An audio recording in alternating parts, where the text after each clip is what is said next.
예, 안녕하십니까. 오늘 사회를 맡은 인천대학교 경제학과의 황성현입니다.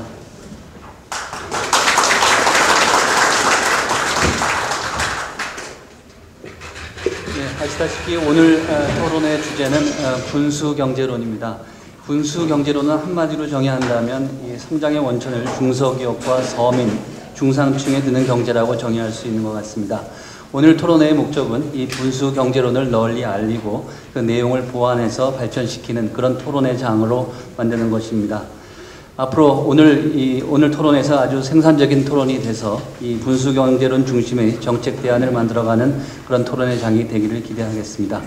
그러면 오늘 발제를 하실 선생님과 토론자 선생님들을 소개해 올리도록 하겠습니다.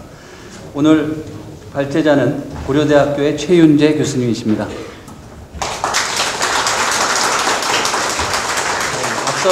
잠시 소개가 있었습니다만 최윤재 교수님께서는 미국 프린스턴 대학교에서 경제학 박사학위를 받으셨고 고려대 경영정보대학원 원장 등을 역임하셨습니다. 다음으로 토론자 스님들을 소개해드리겠습니다. 먼저 김태동 성균관대학교 교수님이십니다. 잘 아시는 바와 같이 김태동 교수님은 청와대 경제수석과 정책기획위원장 등을 역임하셨습니다. 다음으로 우석훈 성공회대학교 교수님을 소개합니다. 우석훈 교수님은 2.1 연구소 소장을 지내고 계시고 잘 알려진 88만원 세대라는 책의 저자이십니다. 다음으로 조성주 청년유니온 정책기획팀장을 소개해드립니다. 조성주 팀장께서는 대한민국 20대 절망의 트라이앵글을 넘어 또 세상을 바꾼 놀라운 정책들의 저자이십니다. 마지막으로 정세균 민주당 최고위원님을 소개해 올리겠습니다. 소개가 필요 없겠습니다만 정세균 의원님께서는 산자부 장관과 민주당 대표를 역임하셨고 지금 국민시대 고문을 맡고 계십니다. 사회자의 가장 중요한 역할은 시간을 잘 조정하는 것 같습니다. 그래서 우선 오늘 발제자께서는 한 20분 정도 발제를 해주시고 지금 소개해드린 순서대로 토론자들께서 한 15분 정도 토론을 해주시겠습니다. 그리고 나서 마지막에 플로어에서 질의응답을 한 10분 정도 하는 걸로 이렇게 진행을 하겠습니다. 그러면 최윤재 교수님께 마이크를 넘기겠습니다.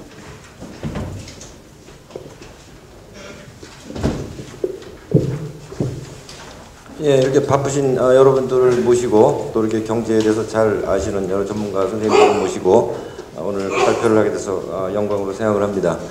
오늘 이 자리를 빌어서 우리나라 그 경제정책 방향에 대해서 전반적으로 한번 살펴보고 앞으로 어떤 방향으로 더 좋은 길을 찾을 수 있는지에 대해서 논의해볼까 합니다. 돌이켜보면 이제 3년 전에 현 정부가 이제 가장 큰 구호로 경제를 살린다, 경제를 살려주겠다는 구호로 이제 취임했고, 그 뒤로 아마 역대 어느 정부보다도 더 아마 하고 싶은 대로 다 한 정부가 아닐까 합니다. 예를 들면 뭐 감세를 한다 그랬을 때 감세를 했고, 또 규제를 완화한다고 해서 규제를 완화했고, 등등 그 의회의 과반수 의석을 우군으로 가지고 있기 때문에 거의 뭐 저항 없이 하고 싶은 대로 다 한 걸로 압니다. 그래서 그 결과가 무엇인가로 볼 것 같으면 현재 우리나라 그 코스피 상장사들 영업이익이 사상 최대를 기록했고 몇몇 대기업들은 연일 신문에 나오듯이 사상 최대 이익을 계속 기록을 하고 있습니다. 그리고 외형적으로 우리나라 거시경제 지표들이 뭐 좋은 부분들이 꽤 있습니다. 그런데 이제 국민들은 무엇이냐 하는 이야기가 자연스럽게 나오는 것이죠. 내 삶은 과연 그만큼 나아졌는가를 볼 때 아마 많은 국민들이 많은 국민들께서 그렇지 않다고 생각하신 것 같습니다. 그 대표적으로 나온 것이 지난번에 그 4.27 재보선 때 이른바 그 중산층들이 많이 그 현 정부에서 이제 돌아섰다는 그런 분석들이 지금 많이 나오고 있는데 거기에 민감하기 때문에 사실은 정부도 그동안의 경제정책 방향을 바꿔서 이른바 그 친서민 정책이라든지 중소기업 정책이라든지 하는 것을 계속 시도를 하고 있습니다. 근데 저희가 볼 때는 전체적인 경제정책 방향 자체가 지금 잘못되어 있기 때문인 것이지 여기에 뭐 친서민이라든지 중소기업 정책을 한두 가지 덧붙인다 그래서 해결된 문제는 아닌 것으로 보입니다. 동시에 국민의 삶이 이렇게 어려워지다 보니까 이제 복지가 문제라는 그 담론들이 나라 전체적으로 많이 나오고 정치권들이 특히 거기에 상당히 민감하게 반응을 하고 있습니다. 현재 우리나라 복지 수준이 OECD 내에서 거의 최하위 수준이고 복지를 더 확충해야 된다는 데는 거의 이견이 없는 것으로 보입니다. 하지만 복지만에 너무 치중을 하다 보면 거기서 놓치는 부분들이 많이 있지 않을까 하는 것이 사실 걱정입니다. 왜냐하면 복지라고 하는 것은 시장 경제 내에서 일단 분배가 어느 정도 되고 나서 그것을 시정하는 역할을 하는 것인데 어떤 면에서는 더 큰 문제가 시장 경제 내에서 분배하는 과정이 아닐까 하는 생각이 드는 것입니다. 시장 질서 그 자체가 늘 내버린다고 되는 문제가 아니고 사실은 정부가 치밀하게 이것을 다듬고 문제가 있을 때는 고쳐나가야 되는 것인데 이 잘못된 구조를 그냥 내버려둔 채로 소득 격차가 시장 내에서 많이 이루어진 다음에 그것을 재분배로 해결을 하려고 그러면 그 재분배 부담도 클 뿐 아니라 반발도 상당히 큽니다. 그 이전에 재분배 이전에 일단 분배 구조를 바로잡아야 되지 않을까 하는 측면에서 먼저 이 논의를 전개해 볼까 합니다. 어떤 사람들 경우는 현재 정부의 문제가 어떤 그 부패한 사람이라든지 아니면 뭐 무능한 사람을 자꾸 돌려 쓴다든지 하는 쪽에 드는 사람들이 있습니다만은 사실은 근본적인 문제는 제가 볼 때는 이 보수적인 이 경제 정책 방향 자체입니다. 그렇기 때문에 현재 상태에서 더 깨끗한 사람, 더 능력 있는 사람을 데려다 놓은들 사실은 그 정책 방향이 바뀌지 않는다면 크게 달라지지 않으리라고 보입니다. 그 방향이 이제 무엇인가를 한번 생각을 해보기로 하겠습니다. 이 시작은 이제 1980년대 미국과 영국에서 시작된 이제 신자유주의에서부터 이제 비롯된 것인데 시장 경제에 더 의존해야 된다. 혹은 뭐 정부를 더 줄여야 된다. 작은 정부를 주장하고 자유화를 더하고 규제를 완화하고 세금을 낮춰야 된다. 이런 것들이 이제 신자유주의의 대표적인 그 측면들이죠. 그런 정책에 따라서 지난 한 30년 동안 특히 미국 같은 곳에서 그러한 정책을 쭉 시행을 해왔습니다. 근데 그 결과로 사실 닥친 것이 2008년에 전 세계적인 그 금융위기였습니다. 그 금융위기를 겪으면서 많은 그 경제학자들 혹은 정치하는 사람들이 이제 반성을 하게 되었습니다. 왜 이런 일이 벌어졌는가? 뭐 유명한 그 몇 가지 책만 들더라도 그 클린턴 때 그 노동부 장관했던 로버트 라이시의 위기는 왜 반복되는가라든지 그 시카고 대학 뭐 사실은 보수적인 경제학자죠. 라그람 라잔의 폴트라인이라든지 이런 책들을 볼 것 같으면 하나같이 그 원인으로 지목하는 것이 소득 불평등입니다. 소득 불평등 때문에 중산층이 그것을 따라잡으려다 보니까 그 부유층의 그 소비 수준이라든지 지출 수준을 따라잡으려다 보니까 무리하게 빚을 지게 되고 그런 것이 이제 장기적으로 금융 위기를 불러왔다는 것이죠. 물론 거기에는 또 금융 규제를 지나치게 완화한 점도 있는 것이고. 근데 이 소득 불평등이 왜 왔는가 하면 그 이면에 있는 것이 바로 이 부자 감세라든가 작은 정부라든가 이런 것을 지목을 하고 있단 말이죠. 그런 것을 우리가 이제 크게 봐서는 이른바 낙수 경제라고 합니다. 트리클 다운. 위에 이 소득 계층이 이제 위쪽에 있는 부유층 혹은 대기업에게 자원을 몰아주면 그쪽이 먼저 혜택을 보고 아래에 있는 쪽으로 이제 혜택이 차츰차츰 확산이 돼서 내려간다는 것이 이른바 트리클 다운입니다. 거기에 근거한 여러 가지 정책들이 지난 30년 동안 미국을 지배해왔고 그 결과로 금융위기가 터졌고 이제 그쪽은 반성을 하고 있는 중입니다. 그런데 우리나라는 2008년에 바로 그 정책 방향을 새로운 방향으로 삼고 지난 3년간 사실은 추구해왔습니다. 말하자면 미국이 30년 동안 걸쳐서 해오면서 느낀 그 문제를 우리는 3년 만에 사실 모든 경제성장 과정이 우리나라 외국보다 상당히 빠릅니다. 3년 만에 우리는 해보고 싶은 걸 다 해봤고 지금 와서 한계에 이미 부딪히고 있는 것입니다. 그렇기 때문에 정부 자체도 이제 더 이상 이 방향으로 더 가서는 안 되겠다는 것을 분명히 깨닫고 있습니다. 근데 어떻게 벗어나야 될지를 지금 모르는 거예요. 그러니까 재벌을 압박을 하고 친서민 흉내를 내고 하는데 근본적인 방향이 바뀌지 않고서는 이 문제가 해결이 안 된다고 보는 것입니다. 낙수경제는 이른바 그 부자들이 돈을 많이 벌게 되면 그들이 많이 쓰기 때문에 경제에 도움이 된다라고 하는데 이건 경제학의 기본하고 어긋나는 이야기입니다. 부유층들은 이미 소비에 제한이 있지는 않는 계층입니다. 그렇기 때문에 그쪽에는 소득이 더 늘으면 저축이 더 늘 뿐이지 소비가 더 늘지는 않습니다. 반면에 빈곤층들은 더 소비를 하고 싶지만 소득이 없어서 소비를 못하는 계층이기 때문에 만약에 거꾸로 부유층에게 거두어서 빈곤층에게 나눠주게 되면 그거야말로 소비를 더 활성화시키는 길입니다. 거꾸로 빈곤층에서 거둬서 부유층에 주면 소비가 줄어든다는 것은 전체적으로 경제학 원리에 맞는 이야기입니다. 그렇기 때문에 낙수경제는 경제학 원리하고는 맞지 않습니다. 또한 대기업에게 감세 혜택을 주어야 투자가 확충된다고 하는데 여기에도 그동안 여러 가지 연구 결과를 볼 때 이를 뒷받침하는 연구가 없습니다. 대기업이 투자를 안 한다면 그것은 투자 여건이 되지 않기 때문에 시장 전망이 좋지 않기 때문에 안 하는 것이기 때문에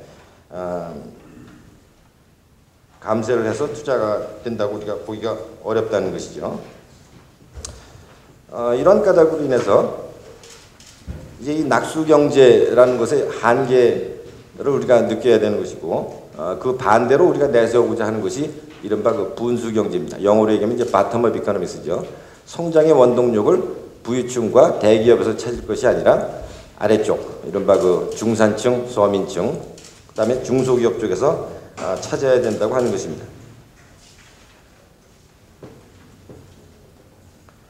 소득 불평등이 장기적인 경제 성장에 나쁘다는 이야기는 이미 경제 발전론에서 거의 정설화된 이야기입니다. 왜 그러느냐? 소득 불평등이 되면 일단 그 경제 전체의 자원을 제대로 쓰지를 못합니다. 인적 자본의 경우 이 인재라는 것이 부유층에만 있지 않습니다. 가난한 쪽에도 있습니다. 근데 소득 불평등이 확대되면 이것은 부유층의 인재들만 제대로 활용이 되는 것이고 가난한 인재들이 묻혀 있습니다. 또한 자본의 효율이 떨어집니다. 부유층은 아이디어가 별로 없어도 그 자본을 가지고 사업을 벌이고 하지만 가난한 쪽에서는 아이디어가 있고 기술이 있어도 자금이 딸리면 사업을 못합니다. 그렇게 되면 경제 전체의 자원을 효율적으로 쓸 수가 없고 이것으로서 경제 전체의 그 장기 성장이 어렵게 됩니다. 또한 이 소득의 양극화가 이루어지면 중산층이 얇아집니다. 그렇게 되면 정치적인 그 통합이 어려워지고 그러면 사회의 갈등이 커집니다. 사회 갈등이 커지면 경제 성장을 위한 그 정책의 그 의견의 일치를 보기 어렵고 그렇게 되면 장기 경제 성장에 어렵습니다. 자, 여기서 그 크게 두 가지 부분으로 뭐 여러 가지 부분이 있겠습니다만은 오늘 크게 두 가지 부분을 다루고자 합니다. 말하자면 이 일자리가 어디서 나오는가? 원래 그 청년 실업 문제도 많고 뭐 어려운 이야기들이 많이 있습니다만은 근본적으로 일자리를 어디서 찾아야 되는가 하는 문제를 중심으로 해서 두 가지를 이야기하고자 합니다. 첫 번째가 중소기업의 문제고 두 번째가 공공부문의 문제입니다.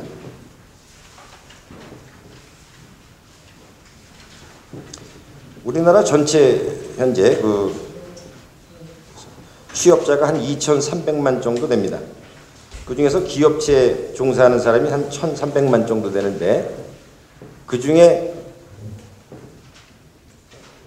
88% 정도가 중소기업에 근무합니다. 말하자면 이 고용의 대부분을 사실은 이 중소기업이 담당하고 있습니다. 그런데 이 중소기업의 여건이 어려워서는 우리나라 전체의 노동자 수준이 어려워지는 것이고 노동자의 임금이라는 것은 단순히 생산 비용이 아니라 그 사람들이 소비할 수 있는 그 소득이 되는 것입니다. 임금이 낮아지면 소득의 여력이 떨어지는 것이고 그것으로서 내수경제가 어려워집니다. 내수경제가 어려워지면 기업 자체가 또 활로가 없어지고 기업이 또 어려워집니다. 그렇기 때문에 이 대기업과 중소기업 간의 관계를 우선 그 바로잡아야 된다고 생각을 합니다. 사실은 오늘날 중소기업 대기업 문제를 신문이나 정치권에서 많이들 다루고 있습니다만은 이 문제야말로 일자리를 넘어서 저는 많은 부분의 그 핵심이라고 생각합니다. 예를 들면 교육 문제도 그렇습니다. 이 좋은 일자리가 부족하기 때문에 아무리 교육을 시켜도 그 좋은 일자리를 서로 차지하고자 하는 그 싸움이 경쟁이 줄어들지 않습니다. 사교육을 아무리 시켜도 좋은 일자리는 늘어나지 않습니다. 이렇게 되면 돈은 사교육비는 사교육비대로 쓰고 전체적으로 그 삶은 나아지지 않습니다. 그 일자리의 대부분을 차지하는 중소기업이 활성화되어야 비로소 일자리가 늘어나는 것이고 그렇게 되면 그 사교육을 통한 그 경쟁의 그 압력도 많이 줄어들리라고 생각합니다. 그렇게 해서 공교육이 활성화되고 교육이 정상화되게 되면 입시교육보다 이 창의적인 교육이 활성화될 것이고, 그로써 이제 장기적으로 기술이 발전하고 중소기업이 더 활성화되는 이 선순환 과정을 또한 우리가 가질 수 있으리라고 생각을 합니다. 근데 현재 정부는 이 중소기업 정책을 이른바 초과 이익 공유제라든지 뭐 그런 쪽으로 자꾸 접근을 하려고 합니다. 심지어는 이 법과 제도로 할 것이 아니라 기업 자율로 추진하는 것이 좋다라는 것이 며칠 전에 또 이명박 대통령의 언급이었습니다. 근데 이 기업이라고 하는 것은 오래전에 사실은 여기에 대해서 밀턴 프리드만, 우파 중에 우파 경제학자죠. 밀턴 프리드만이 했던 이야기가 있습니다. 기업의 목적은 오로지 이윤을 추구하는 데 있다고 이야기했습니다.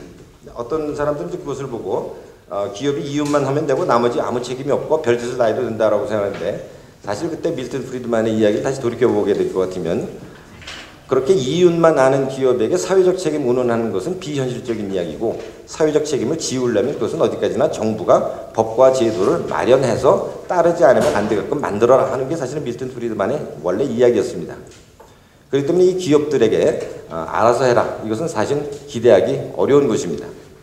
그럼 이것을 강제할 수 있는 수단이 무엇이냐? 이미 시민단체에서 여기에 대해서 많은 연구 결과들이 있고 제안들이 있습니다. 몇 가지만 든다고 하더라도,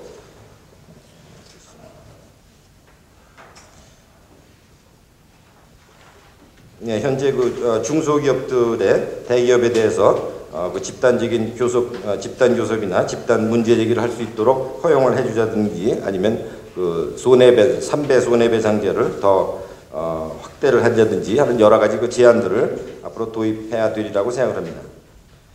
또 하나 우리가 빠뜨릴 수 없는 것이 이 공정거래위원회의 역할입니다. 공정거래위원회야말로 대기업과 중소기업 간의 이 하도급 거래를 비롯한 여러 가지 경제 질서를 바로잡는 데 핵심입니다. 현재 이 공정거래위원회가 제대로 된 일을 하는지에 대해서 사실은 걱정이 많습니다. 대표적인 것이 공정거래위원회를 퇴임하고 곧바로 로펌에 들어가서 대기업을 위한 로비 활동을 하는 일들입니다. 이런 것이 현재 공직자윤리법의 한계로 많은 사람들이 지적을 하고 있는데, 이것부터 사실은 바로잡아야 합니다. 공정거래위원회 독립성을 강화하고 전문성을 강화해야 됩니다. 그리고 이쪽은 단순한 일 집행뿐 아니라 사실은 시장 질서를 어떻게 해야 바로잡을 것인지를 늘 연구하고 새로운 제도를 제안하고 하는 기관으로 더 확충해야 된다고 생각을 합니다. 전문성을 더 높여야 될 일입니다. 대기업 문제를 더 넘어서서 이제 재벌 문제로 들어간다고 하면, 현재 우리나라 특히 이번 정부 하에서 재벌은 나라를 위해서 하는 일이 많으니까 웬만큼 잘못을 저질러도 눈 감고 넘어가자 하는 쪽으로 나아가는 경우가 많은데, 아닙니다. 이른바 줄푸세 공약 중에 세 번째가 이제 법질서를 세우자인데, 이 법질서를 세우는 것은 이 아래서 일하는 사람들에게 세운 문제가 아닙니다. 정말로 이 재벌부터 시작을 해서 이 권력과 돈을 가진 집단에게 사실은 법과 질서를 먼저 요구를 해야 됩니다. 엄중히 요구를 해야 됩니다. 거기에 이제 제일 중요하다고 생각한 것이 이른바 기업 집단법입니다. 현재로서는 이 기업들이, 특히 재벌들이 실제로 운영은 재벌 단위로 되고 있지만 그 책임을 묻기는 개별 기업에게 현재 책임을 묻도록 되어 있습니다. 그렇기 때문에 재벌기업 총수는 여기 책임에서 지금 벗어나 있는 경우가 상당히 많습니다. 그런 것을 해소하기 위해서 제안하는 것이 바로 이제 기업 집단법입니다. 그것으로서 책임을 질 사람으로 하여금 책임을 지도록 하고, 그래야 시장 질서가 바로 잡힌다는 게 우리의 생각입니다. 시간이 많이 된 것 같아서 조금 건너뛰겠습니다. 그 다음에 이야기할 수 있는 부분이 공공 부분입니다. 보통 이 신자유주의 내지는 이 낙수경제론에서 주장하는 것이 작은 정부입니다. 정부라고 하는 것은 민간 시장 부문에 발목을 잡는 것이고 어지럽히는 것이기 때문에 작으면 작을수록 좋다라고 주장을 하는데, 그 대표적인 예가 민자 사업들입니다. 근데 최근에 우리나라에 가장 많이 투자한 맥쿼리 같은 경우를 들 수가 있겠는데, 실제로 이것을 보면 당장 민자 도로라든지 터널이라든지 건설하는데 정부 돈은 들지 않습니다. 하지만 이 사업하는 행태를 보게 될 것 같으면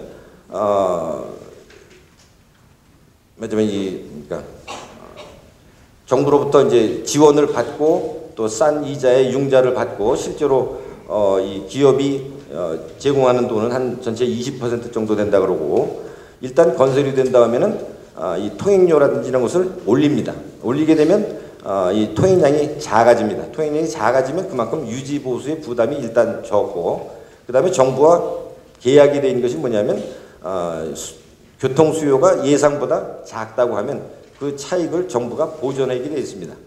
그렇기 때문에 일부러 그 통행료를 올려서 교통량을 줄이면 일거양득이 되는 것입니다. 바꿔 얘기하면 국민들은 당장은 돈을 안 내지만 20, 30년에 걸쳐서 그 기업의 수익을 보전해주는 역할을 하고 있습니다. 전혀 도움이 되질 않습니다. 뿐만 아니라 수도라든지 전기라든지 이러한 전통적인 이 공공재 산업 부문은 대개 다 자연 독점입니다. 그렇기 때문에 이제 규모의 경제가 있는 것이고, 뭐 경제학 원론에서도 이미 나오는 이야기입니다만은, 규모의 경제가 있는 곳에 효율성을 추구하려면 이른바 한계 비용 가격 설정을 해야 되는데, 이 말은 무슨 말이냐면 적자를 보면서도 운영을 해야 된다는 뜻입니다. 이 적자를 모면하기 위해서 하려면은 이 경제의 효율성을 해칠 수밖에 없습니다. 사실은 이것이 많은 공공부문의 숙명입니다. 어떻게 보면 극단적으로 하면 뭐 청와대부터 시작해서 이 행정기관이라는 것이 이윤을 추구하는 곳이 아닙니다. 국민의 돈을 쓰는 곳입니다. 잘 써야 경제 전체의 효율성이 높아지는 곳입니다. 수도나 전기 이것을 가격을 높이면 당장 이윤은 추구할 수 있습니다. 하지만 그 때문에 경제 전체의 효율성은 오히려 떨어지는 것입니다. 그렇기 때문에 이 공공부문은 이윤에 치중해서 잘 되느냐 안 되느냐를 판단할 문제가 아니라는 것이죠. 또 다른 예를 들면 경찰이라든지 의료라든지 이런 부분들, 당장 비용을 줄이려면 서비스를 줄이면 됩니다. 하지만 서비스를 줄이게 되면 비용은 당장 줄지 몰라도 서비스 질이 떨어지고 국민들은 대체로 대체하는 수단으로 다른 서비스, 민간 서비스를 찾게 됩니다. 그러면 오히려 전체적으로 지불하는 비용은 사실 더 높아지는 것입니다. 그러면 공공부문이라고 하는 것은 경제 전체에 도움이 될 뿐더러 사실은 이 부유층과 빈곤층을 우리가 동시에 생각을 해본다면 주로 이 도움을 주는 쪽이 빈곤층입니다. 사실은 부유층은 공공재 서비스를 상대적으로 덜 원합니다. 예를 들면 병원 같으면 따로 이 당연지정제를 적용을 받지 않는 병원을 따로 원한다든지 뭐 따로 생수를 마신다든지 하는 쪽을 주로 원합니다. 그런 쪽에 이 나라 돈을 쓰는 것을 별로 바라지 않습니다. 하지만 그런 공공재를 쓸 때 정작 혜택을 받는 것이 바로 이 빈곤층과 이 중산층이라는 것이죠. 공교육 역시 마찬가지입니다. 부유층은 사교육을 받고 뭐 해외 유학을 보내서 혜택을 충분히 받을 수 있지만, 공교육을 하게 되면 가장 많은 혜택을 받는 곳이 바로 이 중산층과 서민층입니다. 그들을 위해서 이 공공 서비스 더 확충을 해야 됩니다. 또 다른 점으로 볼 것 같으면 그 표에 잠시 써봤습니다만은 18쪽에 있는 그 표입니다. 우리나라에서 이 공공 부분이 지나치게 크다 혹은 공무원이 남아돈다는 인식들을 많이 하고 있습니다. 하지만 국제 비교를 하게 될 것 같으면 우리나라 공공 부분에 차지하는 그 고용은 OECD 기준으로 봤을 때 가장 낮은 편에 속합니다. 이른바 작은 정부를 추구한다는 미국과 비교하더라도 우리나라가 절반 이하입니다. 뭐 유럽에 있는 나라들은 더 말할 것도 없습니다. 그만큼 우리나라는 지금 그 서비스, 공공 서비스가 태부적입니다. 늘 사고가 터지면 나오는 것이 인력 부족 이야기를 참 많이 나옵니다. 경찰이 과로해서 숨졌다, 소방관이 과로했다, 무슨 뭐 철도 공무원이 과로했다, 늘 나옵니다. 인력이 부족합니다. 재외공간 사건 나도 늘 인력이 부족한 얘기입니다. 이 인력들을 더 확충해야 됩니다. 그로써 다른 한쪽으로는 우리가 고용을 늘릴 수가 있습니다. 그 고용이 늘어나야 또 그들이 돈을 벌고 쓰게 되면 내수 경제가 활성화될 수 있습니다. 또 다른 한편으로는 이 중산층과 서민층 공공 서비스를 제공함으로써 그 소비의 압력을 덜 수 있다는 그런 장점이 있습니다. 시간이 좀 넘었네요. 빨리 끝내도록 하겠습니다. 그래서 마지막으로 제가 말씀드린다면 그 마지막 챕터는 그 오늘 사회를 보시는 그 황성현 교수님의 그 논문을 제가 잠시 그 인용을 많이 한 부분인데, 전통적으로 이른바 그 진보 정부와 보수 정부를 나누어 볼 때, 보수 정부는 돈을 아껴 써서 작은 정부를 추구하고, 진보 정부는 돈을 많이 써서 뭐 큰 정부 재정 적자를 낸다고 하는데, 최소한 우리나라와 미국을 살펴본다고 할 것 같으면 현실은 그와 정반대입니다. 늘 보수 정부는 재정 적자를 키워왔습니다. 그리고 민주정부는 늘 거기에 대해서 뒤치다거리만 하다 사실은 끝난 편입니다. 최소한 그 22쪽에 있는 표를 보더라도 노무현 정부와 이명박 정부 대비를 해보면, 통합재정 수지 대 GDP 비율을 보면 이명박 정부는 노무현 정부의 지금 한 5배 정도 됩니다. 오른쪽에 있는 국가 채무를 본다고 하더라도 이른바 공적 자금과 외평채에 따른 이른바 그 IMF 그 경기 위기 뒤치다거리죠. 이 부분을 뺀다고 할 것 같으면 그 노무현 정부에서는 재정 그 국가 채무 늘어난 부분이 거의 없는 반면에 현재 그 이명박 정부는 그 부자 감세와 4대강 사업으로 인해서 엄청나게 지금 그 국가 채무를 늘리고 있는 그런 상황입니다. 미국도 역시 마찬가지입니다. 앞으로도 아마 이명박 정부가 많은 그 숙제를 남기고 갈 것으로 보입니다. 큰 재정 적자 국가 채무를 남기고 갈 텐데, 전통적으로 민주정부가 늘 그 뒤치다거리만 하다가 사실은 진보적인 정책을 제대로 펴보지를 못했습니다. 김대중 정부 IMF 경제위기 뒤치다거리다 못했고, 노무현 정부 마찬가지고, 하지만 다음번 이 정권이 만약에 혹시 바뀌게 된다면 그때는 이런 어려움을 무릅쓰고 사실은 그 보다 더 진보적인 정책을 펴야 될 것으로 생각이 됩니다. 시간이 좀 지났습니다. 감사합니다.